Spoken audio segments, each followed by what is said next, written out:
ಜ್ಞಾನಪೀಠ ಪ್ರಶಸ್ತಿಗಾಗಿ ನಿಮ್ಮ ಮುಖ್ಯವಾದ ಒಂದು ಕಾದಂಬರಿಯನ್ನು ಆರಿಸಿಕೊಡಿ ಅಂತ ನಿಮ್ಮನ್ನವರು ಕೇಳಿದ್ರೆ ಯಾವುದನ್ನ ಆರಿಸ್ತಾ ಇದ್ರಿ? ಹಾಗೆ ಆರಿಸೋದು ಕಷ್ಟ. ಕಾದಂಬರಿಯನ್ನು ಯಾಕೆ ಬರದೆ? ಜೀವನದ ಬೇರೆ ಬೇರೆ ಕಾಲದಲ್ಲಿ ಆದ ಅನುಭವಗಳನ್ನು ಬಿಂಬಿಸಿದೆ. ಆ ಅನುಭವವನ್ನು ಬಿಂಬಿಸಿದ್ದು ಮೊದಲಿನ ಜೀವನ ಎಳೆತನದಲ್ಲಿ ಕಂಡದ್ದು ಆಗಬಹುದು, ಕೊನೆ ಕಂಡದ್ದು ಆಗಬಹುದು, ಇನ್ನು ಮುಂದಾಗಿರ್ತದೆ. ಆ ಅನುಭವ ನನ್ನ ಬದುಕಿನ ಮೇಲೆ ಏನು ಪರಿಣಾಮ ಮಾಡಿದೆ ಅನ್ನೋದ್ರ ಮೇಲೆ ಯಾವುದು ಹೆಚ್ಚು ಯಾವುದು ಕಡಿಮೆ ಅಂತ ಹೇಳಬಹುದಷ್ಟೇ ಹೊರತು ಜ್ಞಾನಪೀಠ ಪ್ರಶಸ್ತಿಯಿಂದ ನಿರ್ಧಾರ ಆಗೋದಿಲ್ಲ. ನಂಬಿದವರನ್ನಾಕದಂತಹ ಒಂದು ಕಾದಂಬರಿಯನ್ನು ಬರೆಯುವಾಗ ನಿಮ್ಮ ವೈಚಾರಿಕತೆ ಅಡ್ಡ ಬರ್ಲಿಲ್ವಾ ನಿಮ್ಗೆ?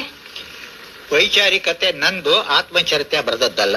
ಸಾಹಿತಿ ಬರೆಯೋದು ಇನ್ನೊಬ್ಬರ ಜೀವನ, ಅಬ್ಜೆಕ್ಟಿವಿಟಿ ಇನ್ನೊಂದು ನೋಡಿಕೊಂಡು. ಅಲ್ಲಿ ನಂಬಿಕೆ ಯಾರ ಮನಸ್ಸಿನಲ್ಲಿ ಎಷ್ಟೆಷ್ಟು ಏನು ಮಾಡಬಲ್ಲದು ಅನ್ನೋದಕ್ಕೆ ಒಂದು ಉದಾಹರಣೆ ನಾನು ತಕೊಂಡೆ ಮುಂದೆ ಬಂದದ್ದು. ನಾನು ಸಣ್ಣವನಾಗಿದ್ದಾಗ ಇದೇ ವರತೀರ್ಥ ಕೆರೆಗೆ ಹೋಗಿ ಕಲ್ಲು ಹೊಡಿತೀನಿ. ಒಂದು ಒಳ್ಳೆಯನ ಕೊಂದೆ. ಆ ದೂರ ನನ್ನ ಅಮ್ಮನ ಹತ್ರ ಬಂತು. ಅಮ್ಮ ಅದನ್ನ ಕೇಳಿದ ಕೂಡಲೇ ಇದು ಮಾಡ್ತಿದ್ವಿ.